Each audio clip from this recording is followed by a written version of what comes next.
October 9th, 1942, Guadalcanal. A Japanese Zero locks onto an American Wildcat and opens fire. 20-millimeter cannon rounds tear through the cockpit. The fuel tank ignites. The pilot screams as flames consume him. His aircraft spirals toward the Pacific, trailing black smoke like a dying comet. He is the fourth American to burn this morning, the 17th this week, the 231st since August. The Japanese Zero was not just winning, it was annihilating everything America sent against it. From Pearl Harbor to the Philippines, from Wake Island to Midway, this aircraft had built a reputation written in American blood. Veteran Japanese pilots called the F-4F Wildcat a flying coffin. The kill ratio proved them right. 3 Americans died for every Zero that fell. Military experts said the solution required better aircraft. Washington said it required more pilots. The manual said survival required one absolute rule: never turn with a Zero. Dive, shoot, run, pray. But on a transport ship crossing that same ocean, a 27-year-old farm boy from South Dakota was studying those casualty reports. The Navy had rejected him. Too old, they said. His plane was inferior. His chances were 0. Joe Foss heard all of it. Then he made a decision that the experts called insane. 44 days later, this rejected pilot would destroy 47 Japanese aircraft. He would shatter Eddie Rickenbacker's 25-year-old American record. He would reverse the psychology of the entire Pacific Air War.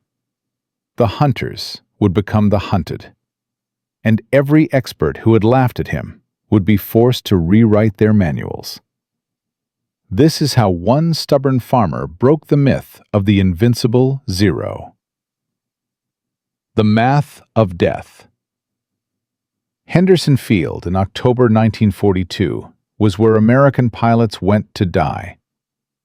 The Cactus Air Force had lost 94 aircraft in August. September was worse. By October, replacement pilots arrived so frequently that veterans stopped learning names. What was the point? Most would not survive 7 days. Some would not survive 7 hours. The problem was mathematics. The Wildcat weighed 7,000 pounds, fully loaded. The Zero weighed 5,500. The Wildcat's maximum speed was 318 miles per hour. The Zero could reach 331. But speed was not the killer. Turning radius was the killer. The Zero could reverse direction in spaces that would stall an American aircraft.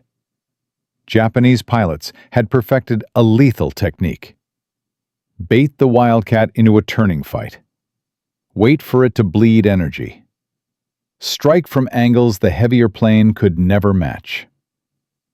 American doctrine responded with desperation disguised as strategy. Never engage in extended combat. Never attempt to outmaneuver. Dive on the enemy, fire one burst, then run for your life. The manual promised this would keep pilots alive. The manual was lying. In the chaos of actual combat, with Zeros attacking from every direction, running meant exposing your tail. It meant giving the enemy exactly what he wanted. It meant dying tired instead of dying fighting. The doctrine was not saving lives. It was postponing death by hours. Captain Marion Carl had proven the Wildcat could kill Zeros. He had shot down 16 before a Japanese pilot finally caught him. His aircraft exploded at 18,000 feet. He survived by miracle, parachuting into shark-filled waters, spending hours fighting to stay alive before rescue found him. When he returned to Henderson Field, he was shaking. Not from cold. From the knowledge that skill was not enough. luck was running out for everyone. The Cactus Air Force needed something the experts could not provide. Not a new aircraft. Not more pilots to feed into the grinder. They needed someone willing to fight the war differently. Someone crazy enough to challenge doctrine the generals had approved.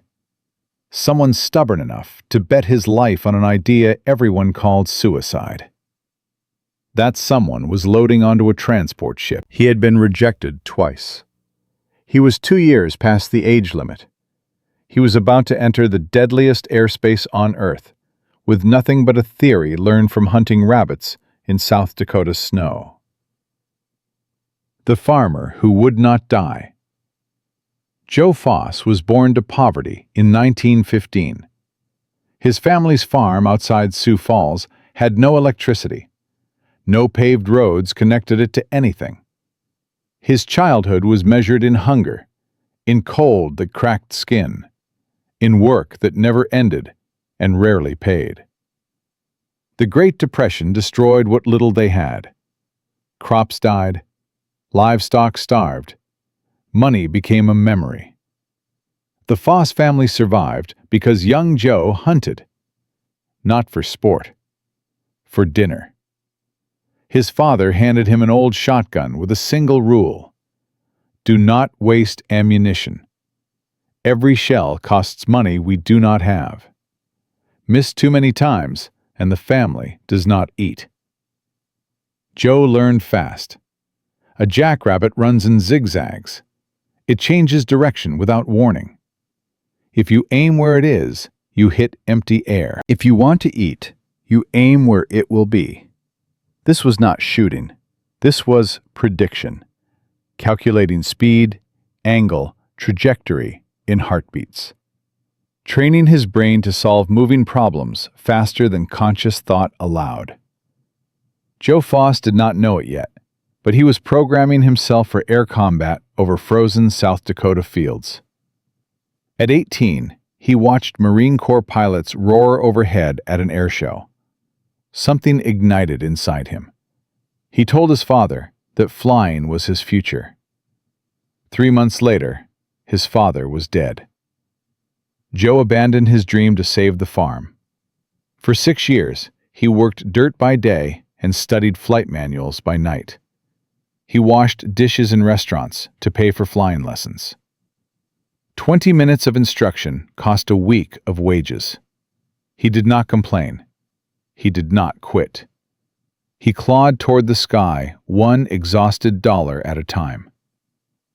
December 7th, 1941. Pearl Harbor burned.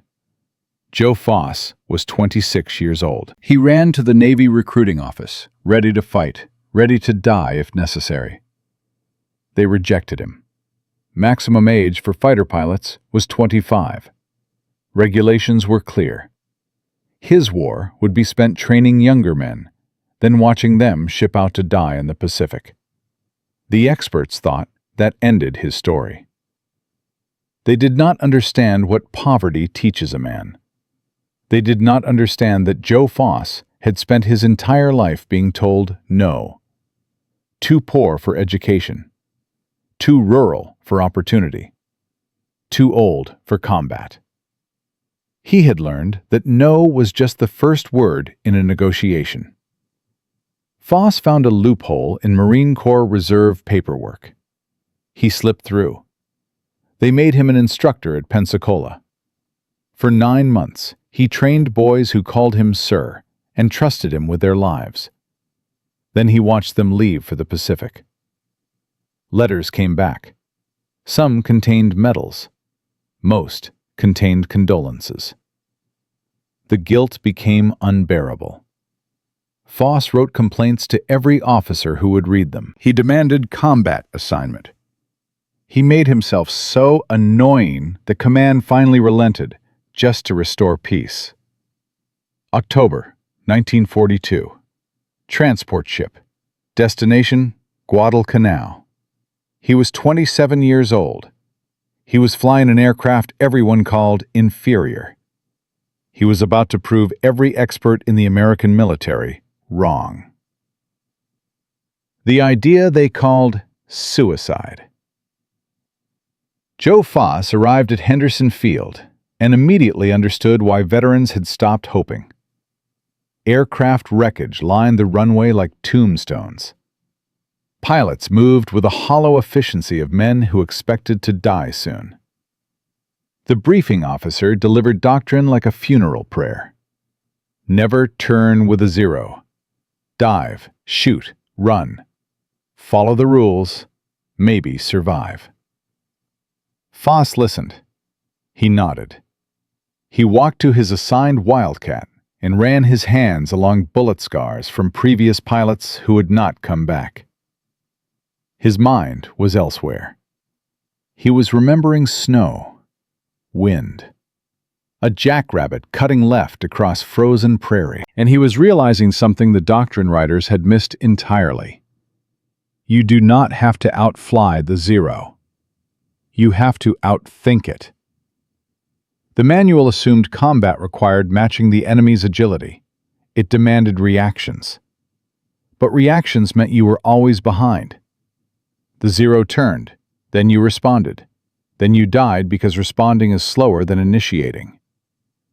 Foss saw a different approach. Do not react to where the enemy is. Predict where the enemy will be. Fire at empty sky. Trust mathematics over instinct. Let the zero fly into your bullets instead of chasing its tail. This was deflection shooting pushed to extremes. Instead of aiming at the aircraft, you aimed at a point in space the aircraft would occupy in 1 second, 2 seconds, 3 seconds. You fired before your eyes told you to. You trusted angles and velocity over the comfort of seeing your target. Experienced pilots heard his theory and dismissed it. Deflection shooting existed in training manuals. Everyone learned it. No one used it in actual combat because actual combat was chaos. You could not calculate angles while someone was trying to kill you. Foss disagreed. His entire childhood had been calculating angles while something was trying to escape. The jackrabbit did not care about his mathematics. It ran anyway, and he killed it anyway. Because the math did not require cooperation from the target. Veterans laughed behind his back. The old man thinks he invented something. The farm boy thinks he is smarter than pilots who have been dying here for months. Let him try. Let him learn. Let him burn like everyone else. Foss did not argue. Arguments convinced no one. Only results mattered. And results were coming. Blood in the Sky.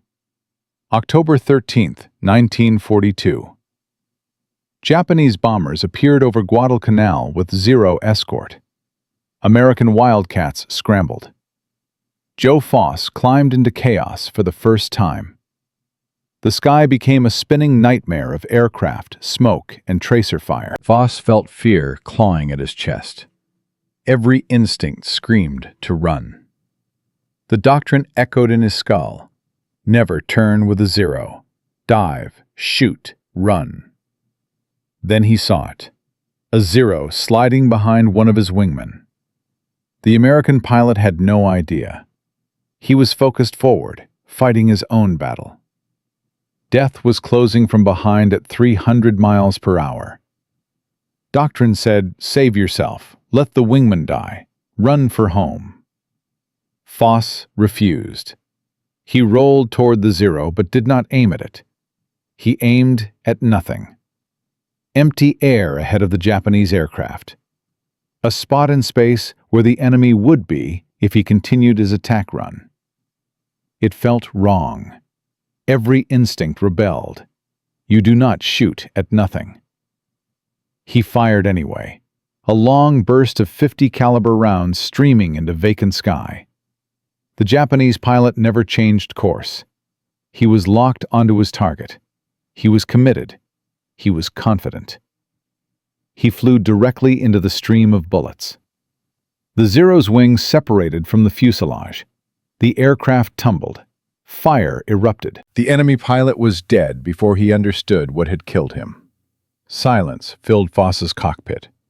His hands were shaking, not from fear, from revelation. The theory worked. The mathematics proved themselves. He had not outturned the zero. He had not outrun it. He had made it irrelevant. When he landed, veterans surrounded him. They had watched the kill. They could not explain it. Voss explained it the way he explained hunting to anyone who listened. Do not chase the target. Do not aim it where it is. Aim it where it will be. Lead it until your brain screams that you are wrong. Then lead it more. Desperate men listened to anyone offering hope.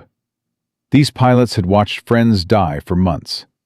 They had followed doctrine perfectly and gained nothing but nightmares. Joe Voss was offering something different. He was offering survival. Within days, command assigned him 8 Wildcats. Not the best pilots, the leftovers.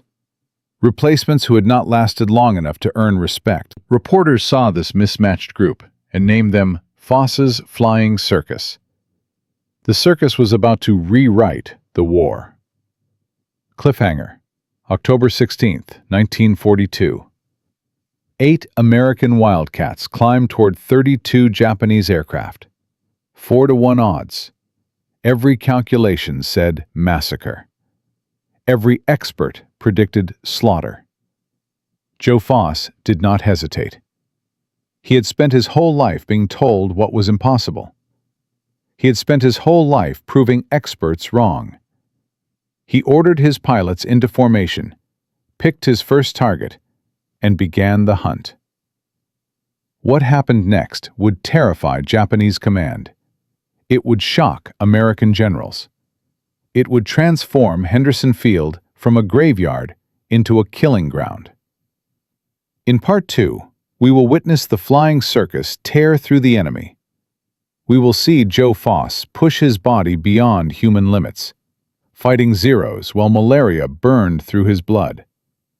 We will watch Japanese pilots begin to fear a single name, and we will understand how one farm boy's impossible idea changed the mathematics of air combat forever. The hunters had become the prey, and the prey did not yet know how badly they were about to bleed. A 27-year-old farm boy, rejected twice, told he was too old, flying an aircraft everyone called a coffin. Joe Voss arrived at Guadalcanal with nothing but a hunting theory, an absolute refusal to quit. In his first combat engagement, he proved deflection shooting could kill zeros. Veterans who had laughed at him started listening. But one kill proves nothing. Doctrine does not change because a farm boy got lucky once. October 16th, 1942. 8 American Wildcats climbed toward 32 Japanese aircraft. 4-to-1 odds. Command expected casualties. Command expected the usual result. Dead Americans. Burning wreckage. Another page in the graveyard's ledger. Joe Voss saw something different. He saw an opportunity to prove that his crazy idea was not luck. It was mathematics. It was survival. It was the future of air combat. If he failed, 8 pilots would die. His theory would die with them. The Cactus Air Force would continue bleeding out one Wildcat at a time. If he succeeded, everything would change. And this is where the real test began. The weight of doubt. Joe Voss faced 2 enemies at Guadalcanal. The Japanese wanted to kill him. His own side wanted to ignore him. Command had seen innovation before. Young pilots arrived with theories. Young pilots died with theories. The veterans who survived did so by following doctrine. Dive, shoot, run. Do not improvise. Do not experiment. Do not think you know better than men who wrote the manual with blood. Captain James Wright had been flying combat missions since August. He had watched 37 pilots die. He had stopped counting the aircraft. When he heard about Foss's deflection shooting theory, his response was immediate. One kill means nothing. I have seen pilots get lucky. They think they discovered something. Next mission, they die trying to repeat it. Your farm boy trick will get men killed. Wright was not cruel. He was traumatized. He had followed doctrine perfectly and survived. He had watched friends improvise and burn. In his mind, the equation was simple. Doctrine equals survival. Innovation equals death. Foss requested permission to lead a dedicated flight using his techniques. Wright refused. Standard formations only. Standard tactics only. The manual existed for reasons. Follow it or transfer out. The rejection stung, but Foss had spent his life being rejected. Too poor, too old, too stubborn. Rejection was just the opening move in a longer negotiation. He needed proof that Wright could not ignore. He needed numbers so overwhelming that doctrine would have to adapt. He also needed pilots willing to bet their lives on a theory from a farmer. That was the harder problem. But Foss found his believers in the most unlikely place, the flying circus. They were the leftovers, the replacements. The pilots nobody expected to survive their first month. Second Lieutenant Oscar Bate had arrived 3 days before Foss. He had zero combat experience and absolute terror in his eyes. Ensign William Freeman had transferred from a training squadron, still learning which switches controlled what. Roger Haberman, Thomas Furlow, Frank Presley. Names that appeared on no-kill boards. Names that command had already mentally added to the casualty lists. These men had nothing to lose. Doctrine had not saved them yet, because doctrine assumed they would die regardless. When Joe Foss approached them with his crazy theory, they listened. Not because they believed, because hope was better than waiting to burn. Foss trained them between missions, quick sessions behind the operations shack. He drew diagrams in the dirt. He explained the mathematics of deflection angles. He made them visualize targets they could not see yet. Aim at empty sky. Trust the calculation. Fire before instinct says you should. Oscar Bate asked the question everyone was thinking. What if it does not work? What if we miss and the zero does not? Foss answered without hesitation. Then we die. But we were going to die anyway, following their rules. At least this way, we die trying something different. It was not inspirational. It was honest.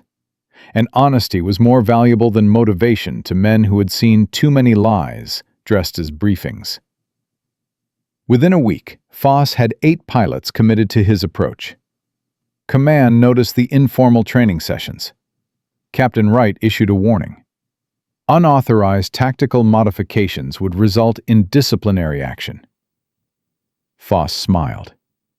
Disciplinary action required survival. If his pilots lived, the paperwork would sort itself out. If they died, paperwork would be the least of anyone's problems. On October 15th, intelligence reported a massive Japanese formation heading toward Guadalcanal. Bombers with heavy fighter escort, 30-plus aircraft minimum. Command scrambled every available Wildcat. Joe Foss gathered his 8 pilots. This was the test. Not a controlled experiment, not a simulation. 8 men against impossible odds, betting everything on a farmer's mathematics. October 16th arrived. The sky was about to become a proving ground. The mathematics of survival, 0847 hours. 8 Wildcats climbed through scattered clouds toward Angels 20. Joe Foss led the formation. His hands were steady. His mind was calculating. Below them, Guadalcanal waited. Above them, 32 Japanese aircraft descended like a steel curtain. 24 Zeros providing escort for 8 Betty bombers. The Japanese pilots saw the American formation and adjusted course. Easy kills approaching. Foss keyed his radio. "Pair up. Thatch weave on my signal. Nobody chases, nobody panics. Shoot where they will be. Trust the math." The Zeros split into attack groups. Standard Japanese tactics. Overwhelming force from multiple angles. They had destroyed American formations this way dozens of times. The first Zero dove on Oscar Bates' aircraft. Bate fought every instinct screaming at him to turn and face the threat. Instead, he held course. Beside him, William Freeman rolled toward the attacker. He did not aim at the Zero. He aimed at empty sky 30 degrees ahead of its nose. Freeman fired. The Zero flew into the stream of 50 caliber rounds. Its engine exploded. First blood. The formation held. Zeros attacked. Wildcats covered each other. Every time a Japanese pilot committed to a firing pass, another American was already shooting at the space he would occupy in 2 seconds. Foss spotted a Zero lining up behind Haberman. He calculated angle, velocity, lead distance. The numbers assembled themselves faster than conscious thought. He fired a 3-second burst into nothing. The Zero disintegrated. Haberman never knew how close he had been to death. 3 minutes into the engagement, 4 Zeros were falling. The Japanese formation hesitated. This was wrong. Wildcats did not fight like this. Wildcats ran. Wildcats died in turning fights. Wildcats did not predict the future. Foss pressed the attack. He dove through the formation, snapping shots at aircraft that had not yet committed to their attack runs. 1 Zero. Then another. His gun camera would later confirm kills that seemed impossible. Targets destroyed by bullets that appeared to miss. 7 minutes. 8 minutes. The Japanese bombers scattered without releasing their payloads. Escorts who had expected easy kills were now fighting for survival. At 9 minutes, a Zero locked onto Foss's tail. He felt rounds punch through his wing. For a heartbeat, he was the target instead of the hunter. Then, Frank Presley appeared from nowhere, firing into the space the Zero was about to occupy. The enemy aircraft came apart in mid-air. Foss keyed his radio. "Break off. RTB. Do not chase." The Wildcats turned for Henderson Field. Behind them, 5 confirmed Zero kills, 0 American losses. The mathematics had held. When they landed, Captain Wright was waiting on the runway. His face showed nothing. He walked to Foss's aircraft as the engine wound down. 5 kills, 8 planes returned. Foss nodded. "Yes, sir." Wright stared at him for a long moment. Then he said words that would change the air war over Guadalcanal. "Brief the squadron at 1400 hours. Everyone attends." The theory had become doctrine, but success attracts attention. The spread of fire. Word traveled faster than aircraft at Henderson Field. By evening, every pilot on the island knew what Foss's flying circus had accomplished.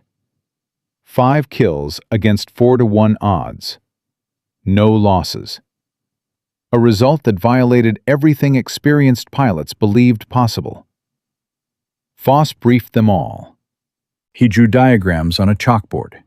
He explained deflection angles in terms farmers understood. Lead the target like you are throwing a ball to someone running. Calculate where they will be, not where they are. Trust mathematics over instinct. Some pilots resisted. They had survived months following doctrine. Change felt like betrayal of the friends who died following the same rules. But results are difficult to argue against. October 18th. 2 more Zeros fell to Foss's guns. October 20th. Another kill. By October 25th, Joe Foss had achieved ace status, 5 victories in 10 days. The farm boy who was too old had become the deadliest pilot over Guadalcanal. More importantly, his methods were spreading. Pilots who had dismissed deflection shooting as theory watched it save lives in combat. The thatch weave, combined with predictive targeting, transformed the kill ratio. American losses dropped by 30% in 2 weeks. Japanese losses increased by 40%. The mathematics were rewriting the war. Japanese pilots began noticing something strange. American tactics had changed. Wildcats no longer ran predictably. They covered each other in patterns that made attack runs suicidal. Zeros that should have scored easy kills were instead flying into ambushes. Radio intercepts picked up confused transmissions from Japanese squadrons. The enemy has adapted. Exercise extreme caution. Target the formation leader first. Target the formation leader. Target Joe Foss. By late October, Foss's name was appearing in Japanese intelligence reports. The Wildcat pilot who shoots at empty sky. The American who fights like no American before. Enemy command issued specific instructions. Identify his aircraft. Prioritize his destruction. Kill the teacher, and the students become harmless. Joe Foss had taught the Cactus Air Force how to survive. Now the Japanese were teaching themselves how to kill him. The hunter had become the hunted. Cliffhanger.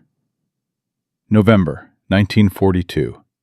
Joe Foss's kill count reached 19.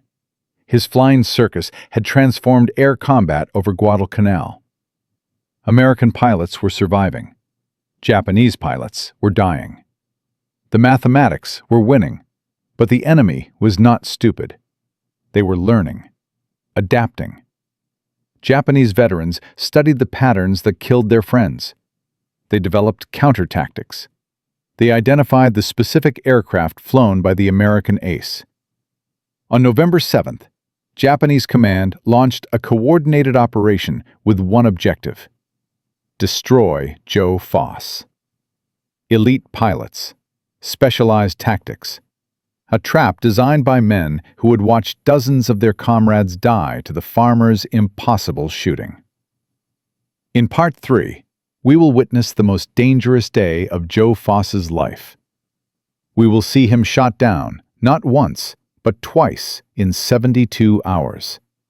We will watch him survive shark-infested waters, while malaria burns through his blood. And we will understand the terrible price that breaking records demands from human bodies.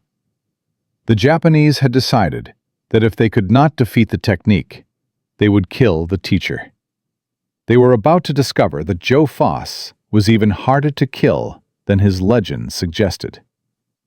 A farm boy rejected twice. An aircraft everyone called inferior. A shooting technique the experts called suicide.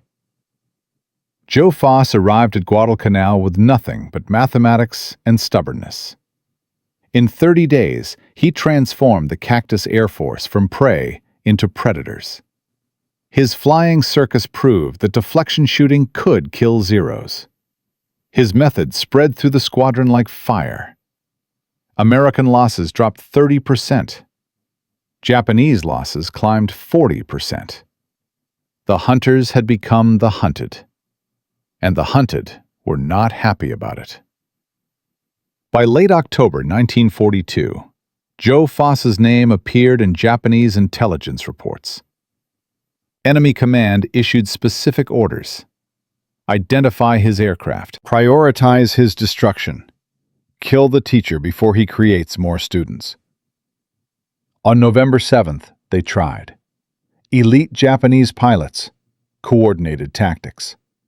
A trap designed by men who had watched their friends die to impossible shooting.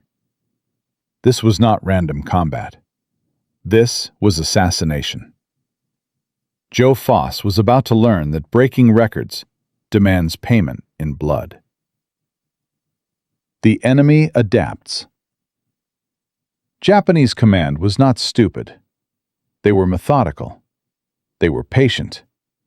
And they were angry.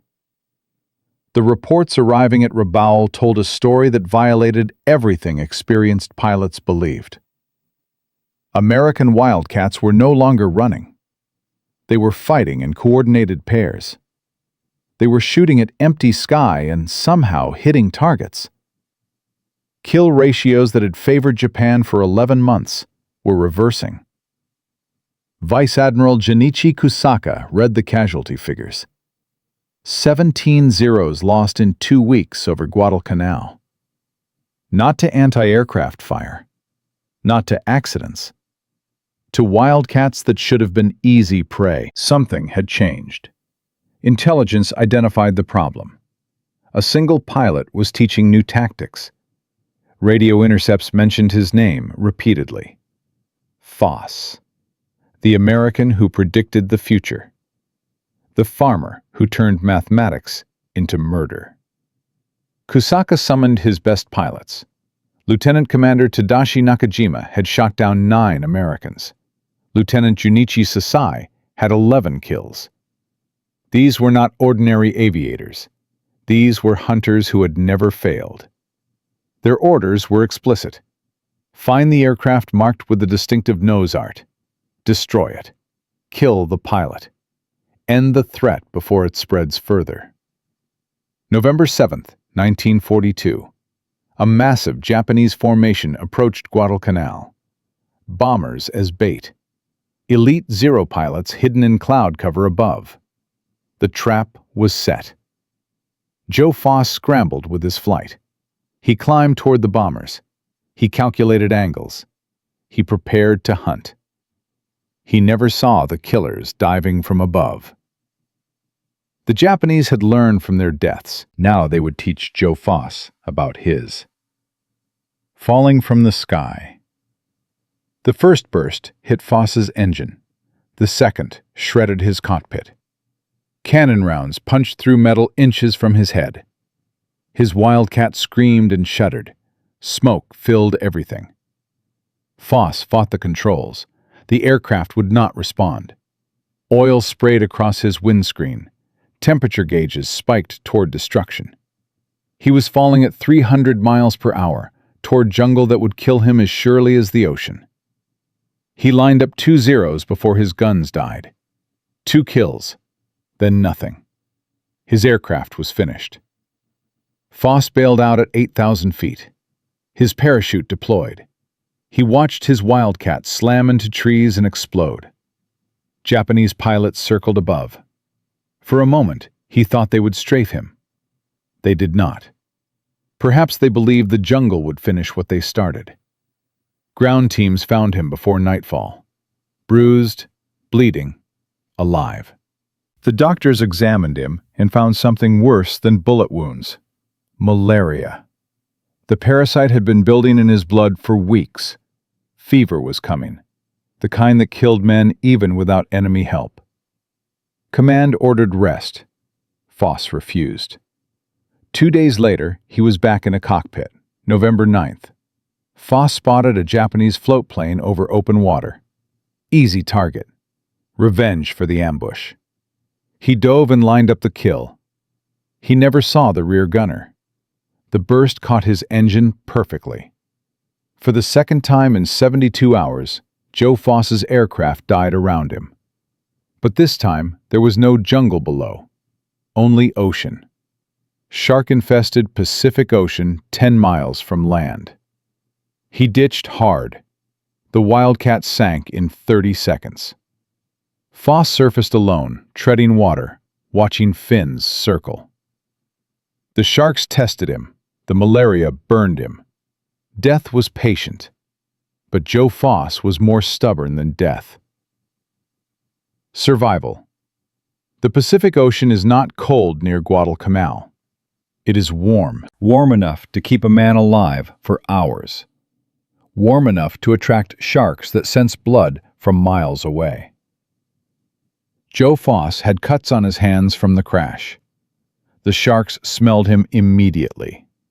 They circled. They bumped. They tested. Foss had no weapon, no radio, no hope except the patience he had learned waiting in frozen South Dakota fields for prey that never came when you wanted it. He floated. He waited. He refused to panic. Panic creates movement. Movement attracts predators. 4 hours. The shark stayed close. The sun moved across the sky. Foss felt his strength fading. Malaria was burning through his blood. Every muscle ached. His vision blurred. He was dying slowly in the middle of an ocean that did not care about records or victories or stubborn farmers. Then salvation appeared. A canoe. Native islanders paddling toward him. An Australian coast watcher had spotted the crash and sent help.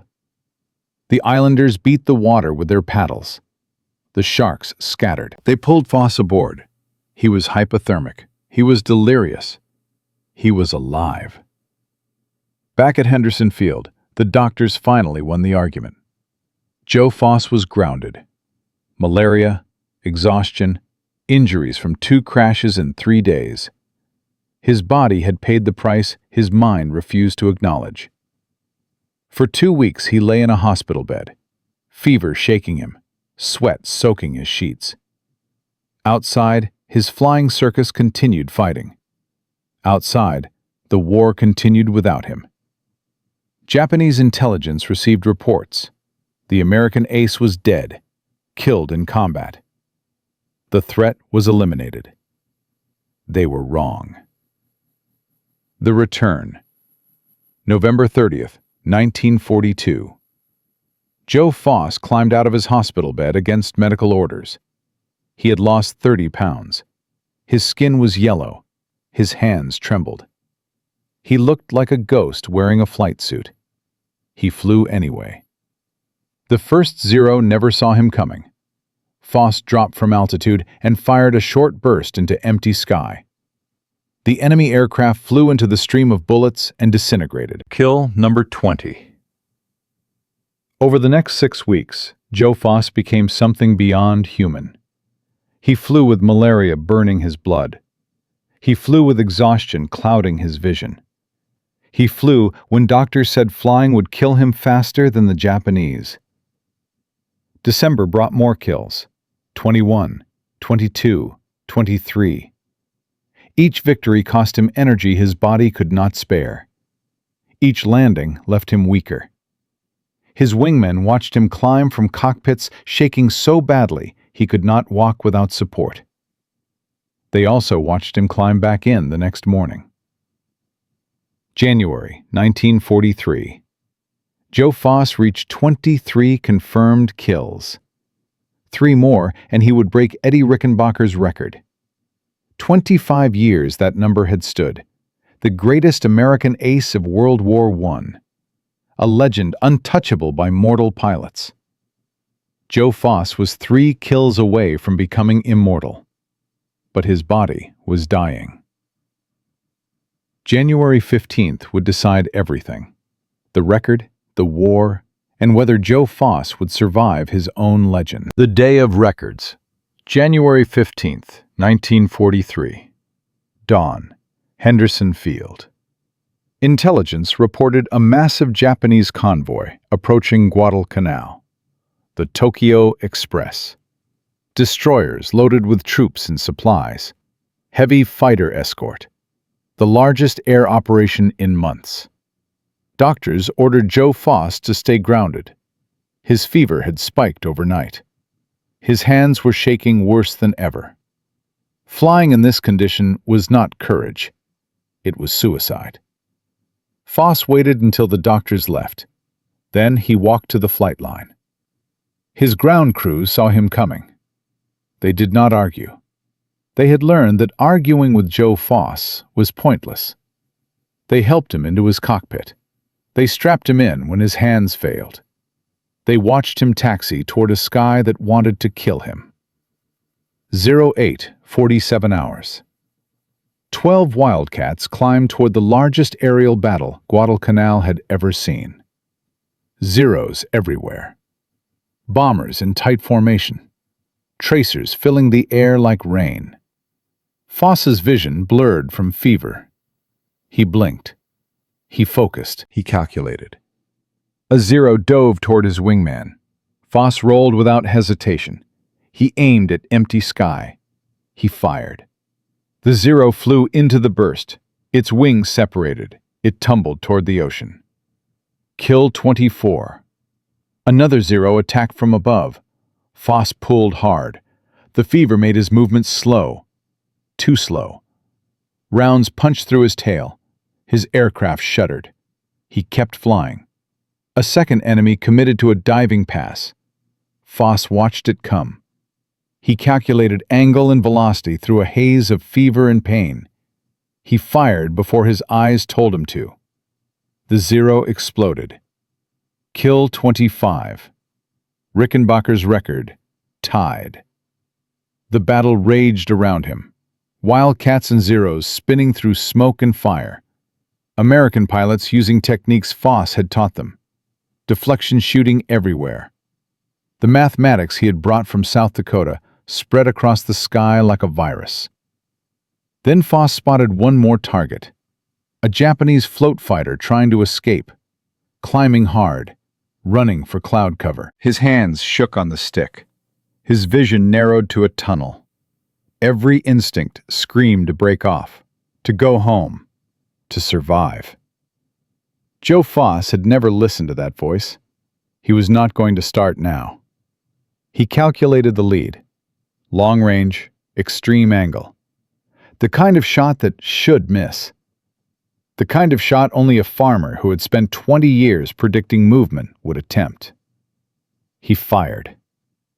The rounds crossed empty sky for what felt like forever. Then they found the cockpit. The float fighter folded and fell toward the Pacific. Kill 26. Record broken. Joe Foss turned for Henderson Field. Behind him, the Japanese formations scattered. The Tokyo Express abandoned its mission. American pilots had destroyed 11 aircraft. 0 losses. When Foss landed, his ground crew had to carry him from the cockpit. He could not stand. He could not speak. He had given everything his body possessed, and more. The graveyard had witnessed something impossible. A rejected farm boy, an inferior aircraft, a technique everyone called crazy, and a record that would stand for the rest of the war. The legend spreads. News of January 15th traveled faster than any aircraft. Within days, every pilot in the Pacific knew the story.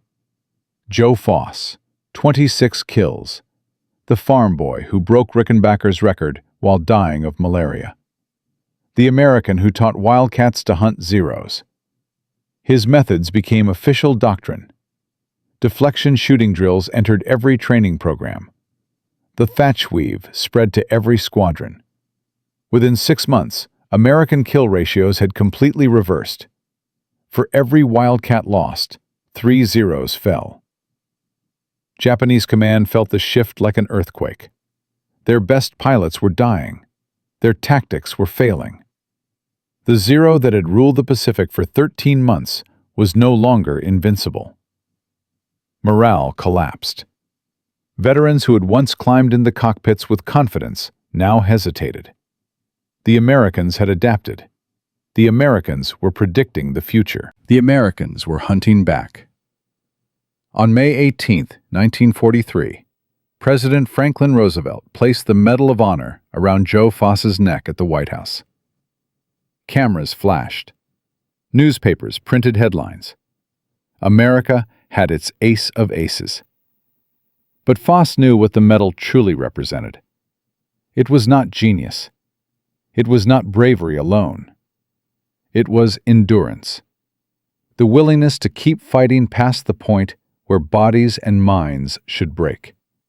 The stubbornness that poverty teaches and war demands. Guadalcanal had taken its price. Foss paid it without complaint. And in paying it, he changed the air war forever. 26 kills. Medal of Honor. The transformation of American air combat doctrine. Joe Foss have accomplished everything impossible. But what happens to a legend after the war ends? Some heroes fade into obscurity. Some chase glory until it destroys them. Some discover that surviving combat is easier than surviving peace. Joe Foss faced a choice that every warrior must eventually confront. Who are you when the fighting stops? What remains when the sky no longer needs you? In Part 4, we will follow Joe Foss beyond Guadalcanal. We will see how a farm boy became a governor, how a fighter pilot built football leagues, and how the lessons learned hunting jackrabbits in South Dakota shaped 70 more years of an extraordinary life. The war was over, but the story of Joe Foss was only beginning, and the final chapter may be the most remarkable of all.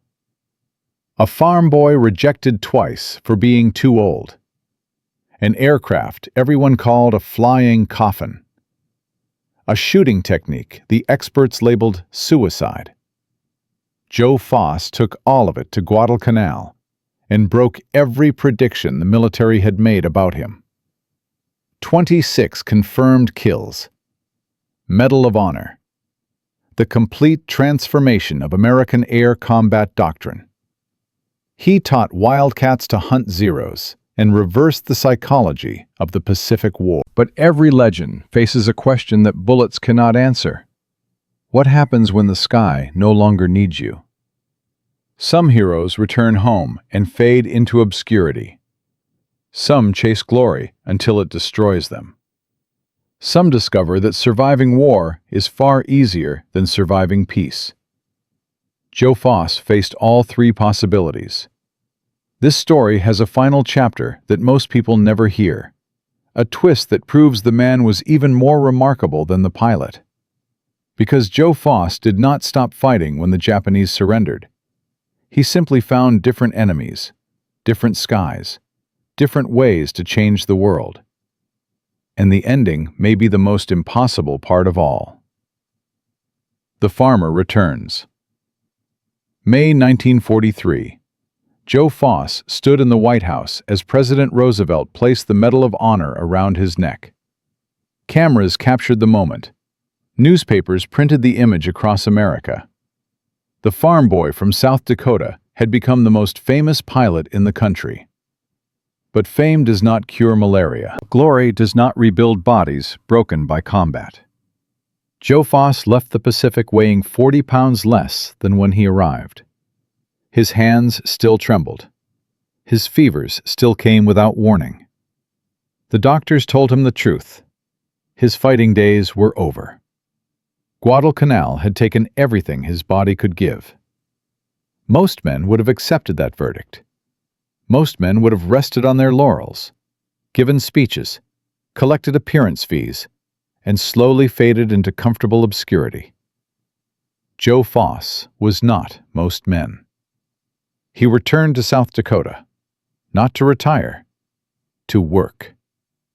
The same land that had taught him patience and prediction welcomed him back without ceremony. He married his sweetheart. He started a family. He looked at the open sky and wondered what came next. The answer came from politics. In 1948, Joe Foss won election to the South Dakota State Legislature. The farm boy who had hunted jackrabbits now hunted different prey. Corruption, inefficiency, the same institutional resistance that had once told him he was too old to fight. He applied combat principles to governance. Identify the target, calculate the angle, strike before the opposition can react. By 1954, Joe Foss was elected governor of South Dakota, the youngest governor in the state's history, the Medal of Honor recipient who proved that leadership did not end when uniforms came off. But even the governor's mansion could not contain him. In 1959, a group of businessmen approached Foss with an impossible idea. They wanted to create a professional football league to compete with the NFL. Everyone said it was suicide. The NFL was too powerful, too established, too rich. Joe Foss had heard those words before. He became the first commissioner of the American Football League. For 6 years, he built something from nothing. He negotiated television contracts. He recruited players. He fought the NFL with the same stubborn mathematics he had used against zeros. The AFL did not just survive, it thrived. It eventually merged with the NFL, creating the modern professional football structure that exists today. Every Super Bowl owes something to the farm boy who refused to accept that established powers could not be challenged. But the medals and titles were never what defined Joe Foss. His real legacy was written in the skies he never flew. The doctrine that saved thousands. Joe Foss taught 8 pilots how to survive Guadalcanal. Those 8 pilots taught dozens more. Those dozens taught hundreds. By the end of World War II, deflection shooting and the thatch weave had become standard American doctrine across the Pacific theater. The mathematics worked everywhere. Pilots who had never met Joe Foss were using techniques he had developed from hunting jackrabbits. Kill ratios that had favored Japan completely reversed. By 1944, American pilots were shooting down 6 Japanese aircraft for every 1 they lost. By 1945, that ratio exceeded 10 to 1. Military historians estimate that Foss's tactical innovations saved over 3,000 American pilots during World War II alone. 3,000 men who came home to families. 3,000 futures that might have ended in Pacific waters. But the influence did not stop with victory. When the Korean War erupted in 1950, American pilots faced new enemies flying new aircraft. The techniques remained the same. Deflection shooting, coordinated pair fighting, predicting where the target would be instead of chasing where it was. F-86 Sabres used principles Joe Foss had refined over Guadalcanal to dominate MiG-15s over Korea. Vietnam brought jets that flew twice the speed of sound. The fundamental mathematics still applied. American pilots trained in deflection shooting achieved kill ratios that proved the principles transcended technology. The farmer's eye could be taught. The patience learned in frozen fields could be transferred to any cockpit. Modern fighter pilots still learn these concepts. The Navy's Top Gun School, made famous by Hollywood, teaches engagement principles directly descended from what Joe Foss demonstrated in 1942. Every American pilot who has ever flown combat owes something to a farm boy who was told he was too old to fight. The numbers tell the story. Over 80 years of American air combat doctrine. Thousands of pilots trained in techniques Foss pioneered. Countless missions where deflection shooting meant the difference between victory and death. Joe Foss never patented his ideas. He never collected royalties. He simply gave them away to anyone willing to learn. The farmer who had learned that wasted ammunition meant empty plates never wasted knowledge either. Mini hook. But beyond the techniques and the tactics, Joe Foss left behind something more valuable. A lesson about what humans can accomplish when they refuse to accept impossible. The lesson of the jackrabbit. Why does this story matter? Why should anyone care about a farm boy who shot down aircraft 80 years ago? Because Joe Foss proved something that institutions constantly forget. Innovation does not require credentials. Breakthroughs do not require permission. The person who solves an impossible problem is rarely the person everyone expects. The military told Foss he was too old. They were wrong. The experts told him his aircraft was inferior. He made it deadly. The doctrine told him never to turn with a zero. He turned the entire air war instead. This pattern repeats throughout history. The Wright brothers were bicycle mechanics. Nobody expected them to invent powered flight. Percy Spencer was a self-taught engineer who discovered microwave cooking by accident when a chocolate bar melted in his pocket. Tim Berners-Lee was a contract employee who invented the World Wide Web because nobody told him it was impossible. The lesson is not that experts are always wrong. The lesson is that expertise can become a prison. The same knowledge that helps you understand a problem can prevent you from seeing solutions that violate established rules. Joe Foss had no formal air combat training beyond basic instruction. He had never read the tactical manuals written by men with decades of experience. He approached the problem fresh, armed only with instincts developed hunting rabbits in South Dakota snow. Sometimes, that is exactly what impossible problems require. Someone too ignorant to know the rules. Someone too stubborn to accept the boundaries.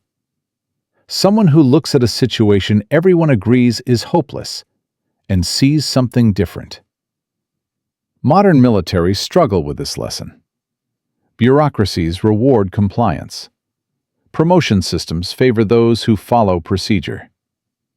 The institutional memory that preserves knowledge also preserves limitations. Breaking through requires exactly the kind of stubborn individual who refuses to accept that the problem has no solution. Joe Foss was that individual. He changed air combat not because he was smarter than everyone else. He changed it because he was willing to be wrong in ways that turned out to be right. And there is one final detail about Joe Foss that almost nobody knows. A twist that makes his entire story even more remarkable. The secret he never advertised. In 2001, Joe Foss was 86 years old. He was traveling through Phoenix Sky Harbor Airport when security stopped him.